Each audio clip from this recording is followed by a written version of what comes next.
one. We are live. Om Namo Bhagavate Vasudevaya. Om Namo Bhagavate Vasudevaya. Om Namo Bhagavate Vasudevaya. Om Ajnanatimirandasya Jnananjana Shalakaya Chakshurunmilitam Yena Tasmai Shri Guruve Namaha. Shila Gurudev ki jai, Shila Prabhupada ki jai. Canto 1, Chapter 9, Text 9. Bhishma Dev, who was the best amongst the 8 Vasus, received and welcomed all the great and powerful rishis who were assembled there, for he knew perfectly all the religious principles according to time and place. Srila Prabhupada's purport: expert religionists know perfectly well how to adjust religious principles in terms of time and place. All the great acharyas or religious preachers or reformers of the world executed their mission by adjustment of religious principles in terms of time and place. There are different climates and situations in different parts of the world, and if one has to discharge his duties to preach the message of the Lord, he must be expert in adjusting things in terms of time and place. Okay. Bhishma Dev was one of the 12 great authorities in preaching the cult of devotional service, and therefore he could receive and welcome all powerful sages assembled there at his deathbed from all parts of the universe. He was certainly unable at the time to welcome and receive them physically because he was neither at his home nor in a normal healthy condition, but he was quite fit by the activities of his sound mind, and therefore he could utter sweet words with hearty expressions, and all of them were well received. One can perform one's duty by physical work, by mind, and by words, and he knew well how to utilize them in the proper place, and therefore there was no difficulty for him to receive them, although physically unfit. Text 10. Lord Shri Krishna is situated in everyone's heart, and yet he manifests his transcendental form by his internal potency. This very Lord was sitting before Bhishma Dev, and since Bhishma Dev knew of his glories, he worshipped him duly. Srila Prabhupada's Prabhupada. The Lord's omnipotency is displayed by his simultaneous presence in every place. He is always present in his eternal abode, Goloka Vrindavan, and still he is present in everyone's heart and even within every invisible atom. When he manifests his eternal transcendental form in the material world, he does so by his eternal potency. The external potency of the material energy has nothing to do with his eternal form. All these truths were known to Shri Bhishma Dev, who worshipped him accordingly. Text 11. The sons of Maharaj Pandu were sitting silently nearby, overtaken with affection for the dying grandfather. Seeing this, Bhishma Dev congratulated them with feeling. There were tears of ecstasy in his eyes, for he was overwhelmed by love and affection.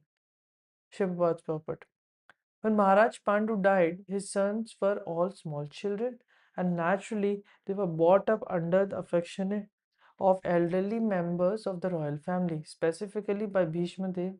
Later on, when Pandavas were grown up, they were cheated by cunning Duryodhana and company, and Bhishma Dev, although he knew that the Pandavas were innocent and were unnecessarily put into trouble, could not take the side of the Pandavas for political reasons.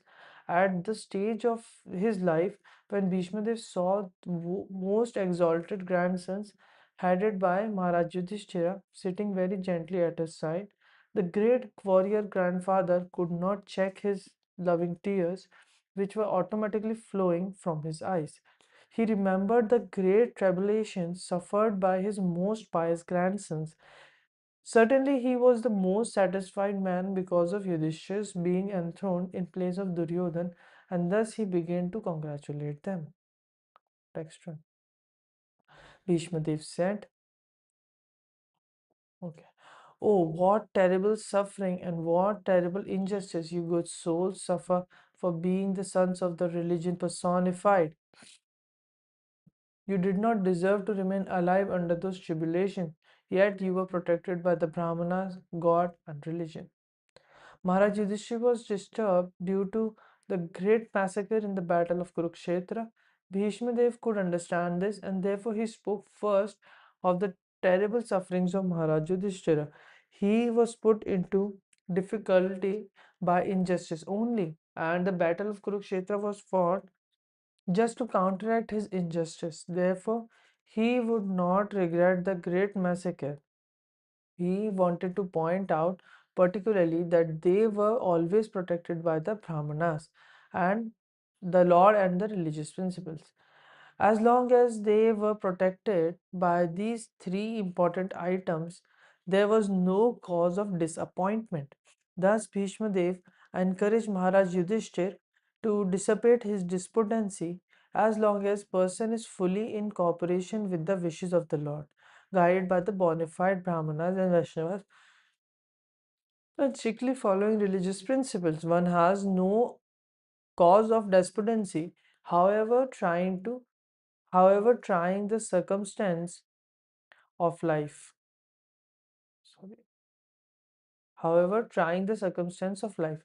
Bhishma Dev, as one of the authorities in the line, wanted to impress this point upon the Pandavas. Text 13. As far as my daughter-in-law Kunti is concerned, upon the great General Pandu's death, she became a widow with many children, and therefore she greatly suffered. And when you were grown up, she suffered a great deal also because of your actions. Srila Prabhupada. The sufferings of Kunti Devi are doubly lamented. She suffered greatly because of early widowhood and to get her minor children brought up in the royal family. And when her children were grown up, she continued to suffer because of her son's actions. So her suffering continued. This means that she was destined to suffer by province, and this one has to tolerate without being disturbed. And this one has to tolerate without being disturbed. Sure. Okay, one has to tolerate without being disturbed. Text 14. In my opinion, this is all due to inevitable time, under whose control everyone in every planet is carried, just as the clouds are carried by the wind. There is control by time all over the space within the universe, as there is control by time all over the planets. All the big gigantic planets, including the sun, are being controlled by the force of air as the clouds are carried by the force of air. Sorry. Similarly, the inevitable Kala or time controls even the actions of the air and other elements. Everything, therefore, is controlled by the Supreme Kala, a forceful representative of the Lord within the material world. Thus, Yudhishthira should not be sorry for the inconceivable action of time. Everyone has to bear the actions and reactions of time as long as one is within the conditions of material world. Yudhishthira should not think that he had committed sins in his previous birth and is suffering the consequence. Even the most pious has to suffer conditions of the material nature, but a pious man is faithful to the Lord, for he is guided by the bona fide Brahmana and Vaishnava, following the religious principles. These three guiding principles should be the aim of life. One should not be disturbed by the tricks of eternal time.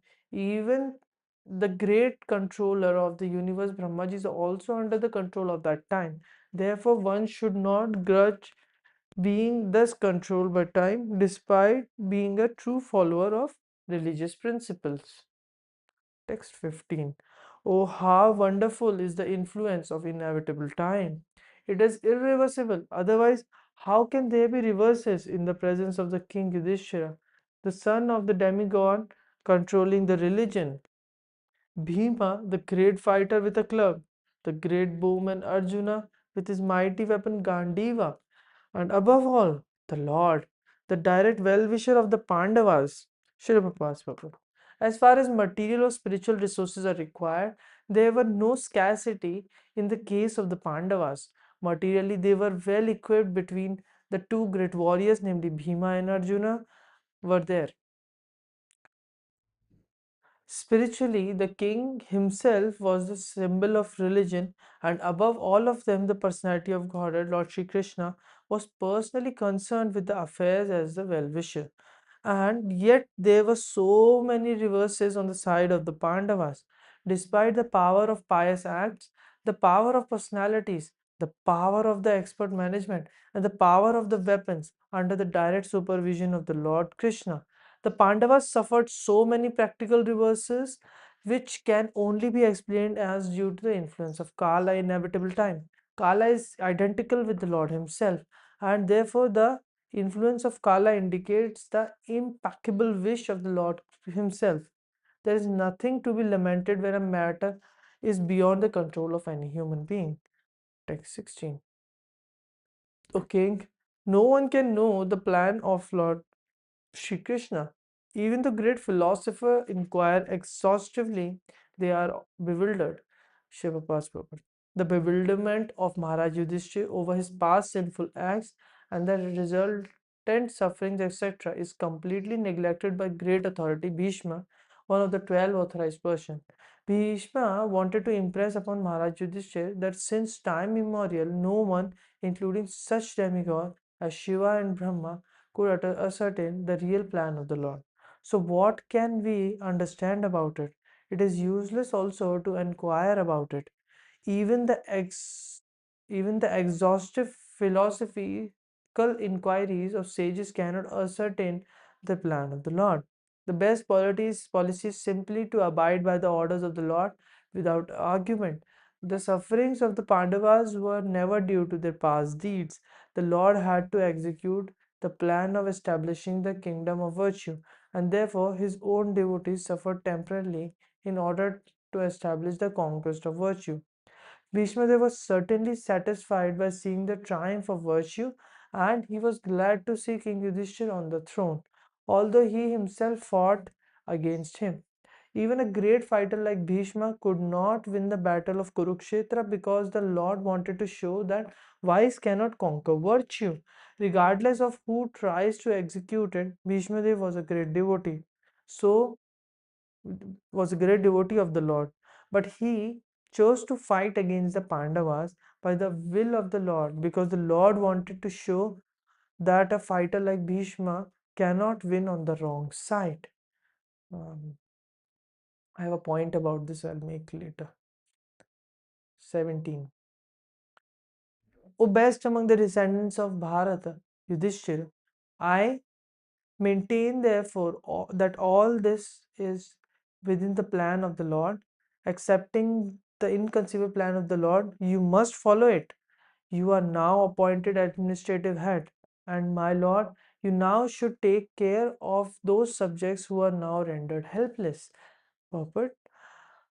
The popular saying is that the housewife teaches the daughter-in-law by teaching the daughter. Similarly, the Lord teaches the world by teaching the devotee. The devotee does not have to learn anything new from the Lord because the Lord teaches a sincere devotee always from within. Whenever there a show is made to teach the devotee, as in case of the teachings of Bhagavad Gita, it is for teaching the less intelligent men. The devotee's duty, therefore, is to ungrudgingly accept tribulations from the Lord as a benediction. The Pandavas were advised by Bhishma Dev to accept the responsibility of administration without hesitation. The poor subjects were without protection due to the battle of Kurukshetra, and they were awaiting the assumption of the poor subjects were without protection due to the battle of Kurukshetra, and they were awaiting the assumption of power of by Maharaj Yudhishthir. A pure devotee of the Lord accepts tribulation as a favor of the Lord. Since the Lord is absolute, there is no mundane difference between the two. What would you like to take? Text 18. This Sri Krishna is no other than the inconceivable original personality of Godhead. He is the first Narayana, the supreme enjoyer. But he is moving amongst the descendants of King Vrishni just like one of us, and he is bewildering us with his self-created energy. Purport. The Vedic system of acquiring knowledge is the deductive process. The Vedic system is received perfectly by disciplic succession from authorities. Such knowledge is never dogmatic, as ill-conceived by less intelligent persons. The mother is the authority to verify the identity of the father. She is the authority for such confidential knowledge. Therefore, authority is not dogmatic. In the Bhagavad Gita, this truth is confirmed in the second verse of the fourth chapter, and the perfect system of learning is to receive it from authority. The very same system is accepted universally as truth, but only the false arguer speaks against it. For example, modern spacecraft fly in the sky, and when scientists say they travel to the other side of the moon, men believe these stories blindly because they have accepted the modern scientists as authorities. The authorities speak and the people in general believe them. But in the case of Vedic truths, they have been taught not to believe. Even if they accept them, they give a different interpretation. Each and every man wants a different perception of Vedic knowledge, but foolishly they deny it. This means that the misguided man can believe one authority, the scientist, but will reject the authority of the Vedas. The result is that people have degenerated. Here is an authority speaking about Sri Krishna as the original personality of Godhead and the first Narayan.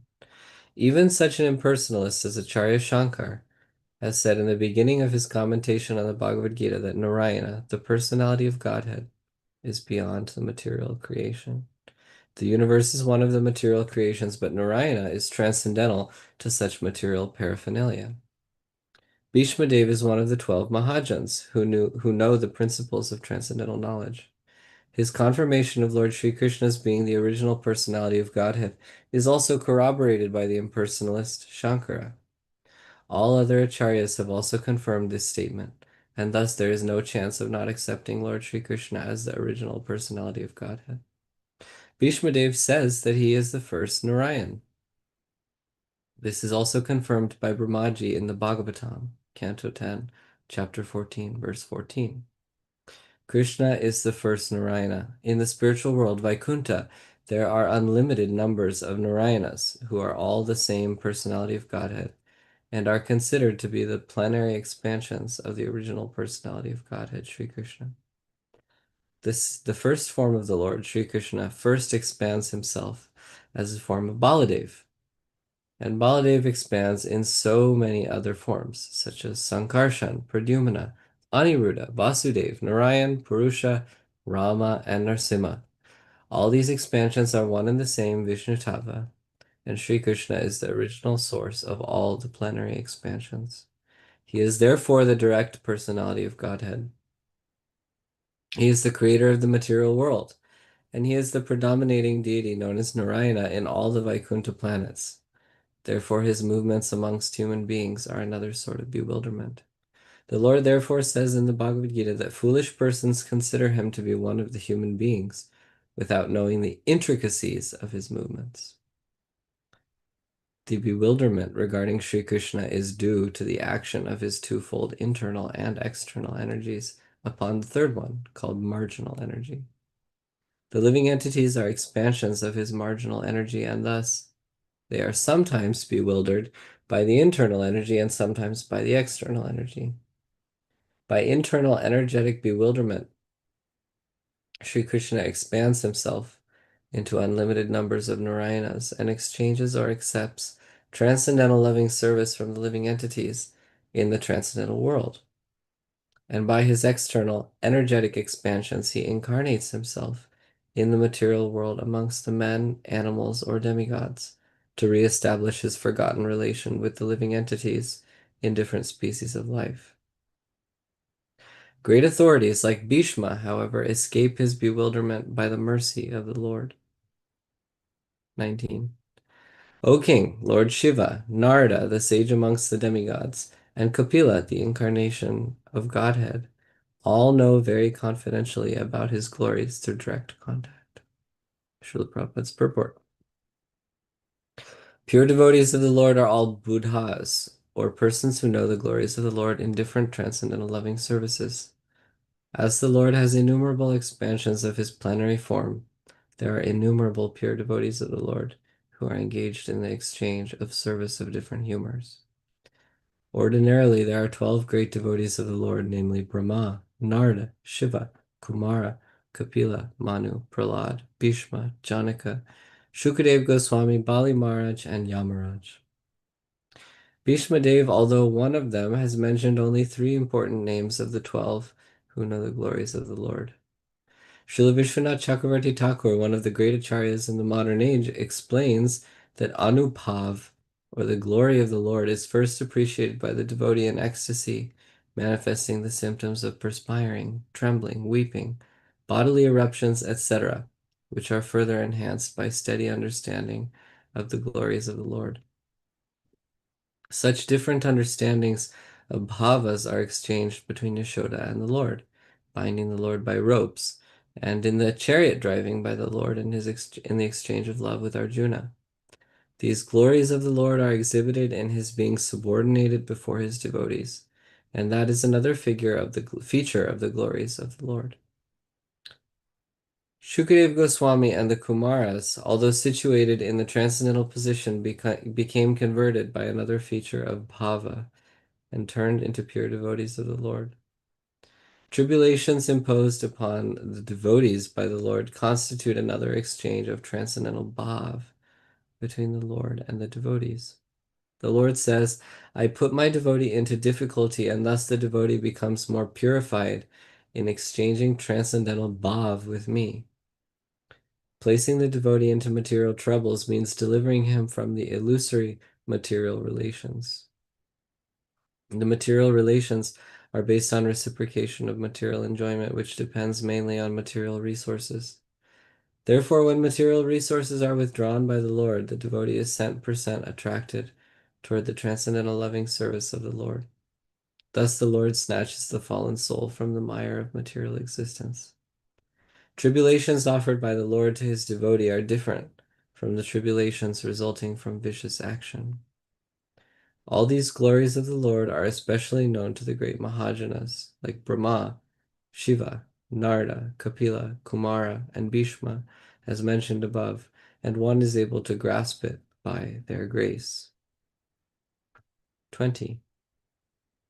O king, that personality whom, out of ignorance only, you thought to be your maternal cousin, your very dear friend, well-wisher, counselor, messenger, benefactor, etc., is that very personality of Godhead, Sri Krishna. Prabhupada's purport. Lord Sri Krishna, although acting as the cousin, brother, friend, well-wisher, counselor, messenger, benefactor, etc. of the Pandavas, was still the Supreme Personality of Godhead. Out of his causeless mercy and favor upon his unalloyed devotees, he performs all kinds of service, but that does not mean that he has changed his position as the absolute person. To think of him as an ordinary man is the grossest type of ignorance. 21. Being the absolute personality of Godhead, he is present in everyone's heart.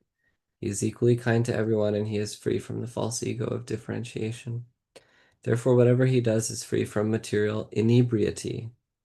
He is equibalanced. Purport.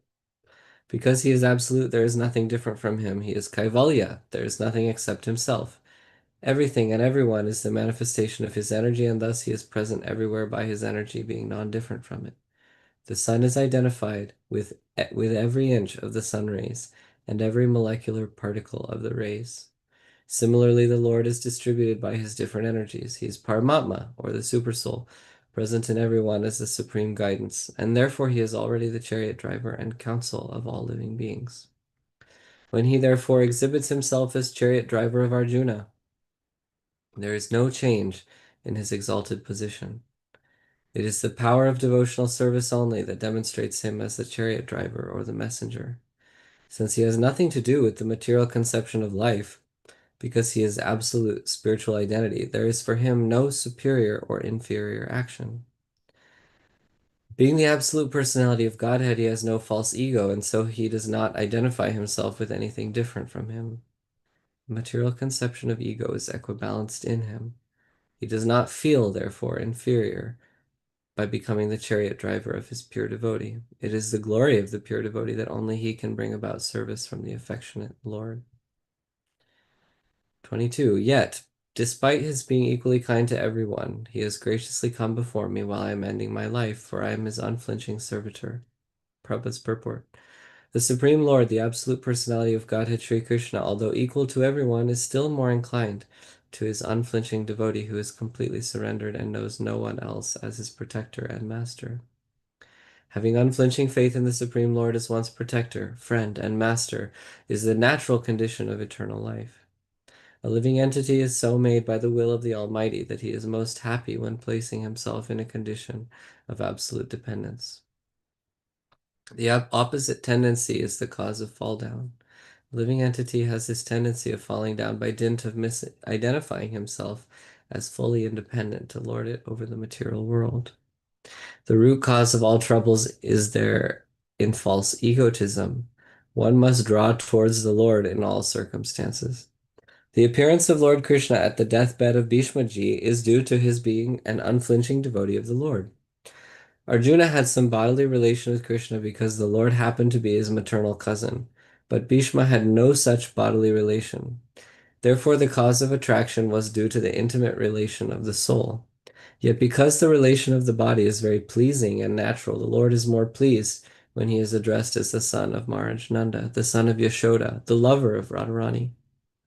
This affinity by bodily relation with the Lord is another feature of reciprocating loving service with the Lord. Bhishma Dev is conscious of this sweetness of transcendental humor, and therefore he likes to address the Lord as Vijaya Sake, Partha Sake, etc., exactly like Nanda Nandana or Yashoda Nandana. The best way to establish our relation in transcendental sweetness is to approach him through his recognized devotees. One should not try to establish the relation directly. There must be a medium which is transparent and competent to lead us to the right path.